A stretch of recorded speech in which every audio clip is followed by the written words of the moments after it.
Hello, welcome to another video. One of the questions I get asked the most on my workshops is what filters do I use in my photography? So today we're going to be asking what filters do I use, what do they do, and do I need to use them? So without further ado, let's get into the video. That should be my intro, but I haven't got one, so we'll just pretend. Right, number one, what filters do I use in my photography? I would say, so we'll start with this. So my first go-to filter is a graduated neutral density filter. I use this in probably 60-70% of my photos, but only generally if I'm using another filter in combination. If I'm not, then generally what I'll do is just fix it in post if I need to. My second go-to filter, which I use pretty much most of the time if I'm shooting long exposures, is a Lee stopper. There are three versions. Sadly, I own all three. I don't use the 15 stop. Anyway, there's three versions. There is a little stopper which stops 6 stops of light. There is a big stopper which stops 10 stops of light, and there's a super stopper which stops 15 stops of light. I very rarely use the super stopper because the exposures are so long and you don't really gain any benefit over using them over, say, the 10 stopper, unless you're doing a really long exposure because you want to get massive movement in the clouds. But for the sake of water movement, you won't really achieve anything over shooting, say, 25-30 seconds, because once the water's smoothed out, it's pretty much smoothed out, so there's no need to use it. My third go-to filter is a Lee landscape polarizer. They do two versions of this filter. They do a landscape polarizer, which is this one, and a regular polarizer. The difference between the two is the landscape polarizer has a very thin bezel on it, so you can put it on wider lenses and not get vignetting. Whereas the general polarizer is literally about twice as thick, and you'll notice if you're shooting wide, like a 14-15mm, you'll start to get vignetting in the corner of your pictures. The landscape one also has a lovely slight tint to it, so kind of a brownish, I think, tint, and it gives an effect I like in my pictures. Obviously, it can easily be rectified by adjusting your white balance in Photoshop if you don't want it. Personally, I like what it achieves. So those are my three go-to filters. There are loads of other filters out there. There's hard edge grads, there are very hard edge grads, there are sunrise sets, there are sunset sets, there are mist sets. The list goes on and on, but these are the three main filters that I use. So number two, what do they actually do? Right, so the soft grad, as you can see, it's graduated at the top as it goes down. So we got a neutral density filter at the top and it's almost clear at the bottom. This is a 0.9 soft grad. Being a soft grad means that it has a soft transition between being filtered and not being filtered. It's very good for situations where there's no definitive line between the horizon and the sky. So if there's trees, that sort of thing, and you want to blend it in and you don't want a straight line where you can see. So I use this in most of my pictures, even if there is a definitive line, because I've found that really you can't really notice it. It doesn't overrun very much, and you can just slide it up and down to achieve whatever effect you want. Like I say, you can also get hard edge, which is pretty much a straight line, or very hard edge, which is very much a straight line. You can also buy reverse grad. So the actual filter starts here and peters out and graduates the other way. So this is if you are shooting, say for instance, a sunrise or a sunset, and the sun is just about to go over the horizon and it's very bright there, so that helps filter it to even it out. So what this does is basically it matches your sky to your foreground. So generally I find it's about a 3-stop difference. So if I'm shooting a landscape shot, I would generally find the sky is usually 2 or 3 stops brighter than the foreground. So what I do is I pop this in and slide it into position, and then it evens out the exposure so the sky isn't overexposed and the ground isn't underexposed if I want to expose for the sky. Fairly straightforward, very easy to use, can't go wrong. Made of resin, can drop it, which I have done quite a few times. You can scratch them as well, and surprisingly a lot of people get really nervous when they scratch them, but the scratches don't show. I've got a 2-stop, oh my god, it's covered in scratches. They don't show in any of my images, so pretty robust. These Lee ones, resin filters, perfect for the job I need them for. Secondly, stopper. So this is a glass filter. Unlike the grad filter, this isn't indestructible. This is actually my third Lee little stopper. Well, number one, the wind knocked my tripod over when I was in Wales and broke my filter. I've never been so happy to hear glass shatter and pick it up and realise it was my filter and not my 16-35 that was on the end of my camera at the time. So this has a gasket around the back which stops light from leaking. So when you're taking a shot, the light can't get in and ruin your shot. You attach it to this. In this particular case, obviously this is a Lee 100, well actually it's not technically, this is a Lee foundation kit. The new one they make is the Lee 100, and it's like a fake carbon fibre, and it is quite handy because it has a little lock on there so you can't accidentally undo this and pop your foundation kit off, whereas this one doesn't have a lock, so you can, if you catch it on something, go like that and your filter falls off. Which brings me to where I lost my second little stopper, and that was in Dorset when I was being a lazy git because I thought I was being smart, and I was walking along moving locations, and I couldn't be bothered to put my filter away basically, so I was wandering along with my tripod over my shoulder with the camera attached to it and this on the end of it, caught it on my backpack, flipped that off, and bam, smashed filter number 2. So hence why I'm on filter number 3, and this time I'm definitely not going to drop it and break it. So what you do is you have an adapter ring, you screw this to the end of your lens, and it comes in the size for your lens. So whatever your thread is on your lens, you use this. So if you have a 77mm, use a 77mm adapter ring.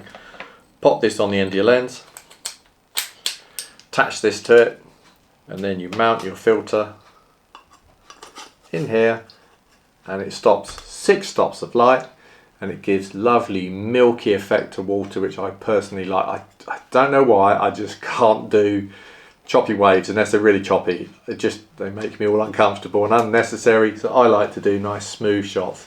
I quite often shoot around 25 to 30 seconds in my shots, and I find that this gives a beautiful effect, which you'll see in some of the images I'm showing you now.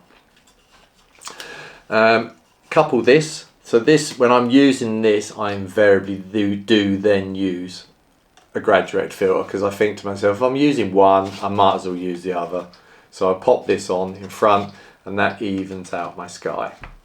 You generally find that you will have to meter your shot before you attach the stopper, because you can't see through it because it's so dark. So your camera will be unable to focus or meter. So obviously you meter first, focus first, lock that off, and then pop this in. My last go-to filter, I love this one, is the polarizer. It's mounted on its own foundation kit. The reason being for this is because it's very thin, and it's an absolute bugger to try and get off at 4 o'clock in the morning when you're trying to shoot a sunrise and it's freezing cold and your hands are freezing and you're trying to unscrew it. And by its very nature, because it polarizes, it's an absolute, I've now just got this stuck, oh bugger, it's an absolute sod to get hold of. So this literally lives on here, I'll never take it off, and if I want to shoot anything else, I will just pop them in the slots behind. So what do I use this for? I use this, as the name suggests, for polarizing images. So what it does, There are various uses. It can get rid of reflections and it can enhance reflections. So there are two uses that I generally use it for. If I'm shooting water, quite often if it's a lake or something like that, sometimes I love to see the reflection of a mountain in the lake. So what I'll do is I'll rotate this round to its nod, so it actually makes the reflection stronger. So you get the lovely reflection of the mountain in the lake or whatever it is you're shooting. But the main use for it that people use is they rotate it round, and then what it does is it gets rid of the glare and allows you to see through the surface of the water to whatever's underneath. And if you go to places beautiful like Austria, Germany, millions of places, you get some lovely clear water and the rocks underneath. So this allows you to see through, get rid of the glare, and it enhances your picture, and you can use whatever's underneath generally as your foreground interest leading into your shot. It's also used quite a lot in automotive photography. I don't personally do a lot of that, but it's brilliant for getting rid of the glares on car windows and windscreens. You rotate it round till the glare disappears, and then that allows you to shoot and you can get through the shot, like to see inside the car rather than bouncing off and seeing all your mates standing to the side of there watching you take a photo. So that is pretty much it. So that brings me to number 3. Do I need to use any of these filters? Well, that's open to a lot of debate. We'll start with the easy one. Do I need this? No, you don't. You can easily rectify this in Photoshop or your editing software of choice. With dynamic range as it is on today's cameras, what we're talking 14.5, 15 stops of dynamic range, you can easily pull back the details from an overexposed sky. Although I wouldn't advise it, what I would generally do, I'd expose for the sky and then I would pull the details out of the shadows in your foreground if that's underexposed. Be wary though, obviously, if you're trying to pull too much detail out, you will get a little bit of noise start to come in your shadows. Or you could bracket the shot, which solves the problem. So you shoot one exposure for the foreground, one exposure for the sky, blend the two together in Photoshop, and voila, you've got it. So do you need this? No, not really. Right, secondly, do I need this?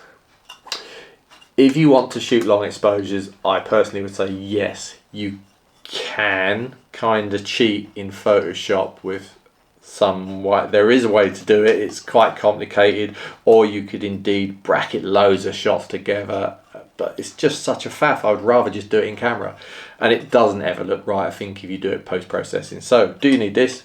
Definitely yes, if you love long exposures, or like shooting sea or waterfalls or cars. Oh no, not cars, waterfalls. I'm not going to throw this one across the room because I don't want to break it. Do I need a polarizing filter? I would say again, definitely yes, if you are shooting any reflective surfaces. If you're up shooting a waterfall, you can help get rid of the glare off the wet rocks. It's brilliant for doing that. If you're shooting through a lake, again, I don't think you can definitely can't replicate the effects of that, so you would have to use it for that. And in automotive, you can get rid of a glare in a window, but it's so time consuming. Just do it in camera. So yes, don't need that one, do need that one, do need that one. Some people love filters, some people hate filters. Never ending argument. You get the purists will say, oh, I do it in camera, I'd rather get it right in the first place. And other people will say, no, sod that, it's cheating, it's not a proper photo, it's artwork if you've done it like that. I don't care. You shoot your photography how you want to shoot your photography. If you want to shoot long exposures and have lovely scenic milky seas and long flowing skies, then you do that. If you don't want to do it and you want to shoot lovely fast exposures, rough seas, you do that. It's personal choice. But I use these, so to answer the question I get asked a lot, these are the filters I use. I've explained what they do, and yes and no, I do and don't need them. Personally, I just love to be outside somewhere in the middle of nowhere, up the side of a mountain, shooting photos. It's what makes me happy. The less people there are about, the better, the more happy it makes me. The worse the weather is, quite often, the happier it makes me. because I love a bit of moody, dark skies when I'm shooting. And for me, the whole thing is creating that shot in my camera. So I've put my grad in, so I've got the sky right. I've put my polarizer on, so I've got rid of my reflections, and I've then put my ND filter on, my little stopper, so I've done some lovely long exposures, and I can literally see that image appearing on my camera as I take the shot, and I absolutely love that.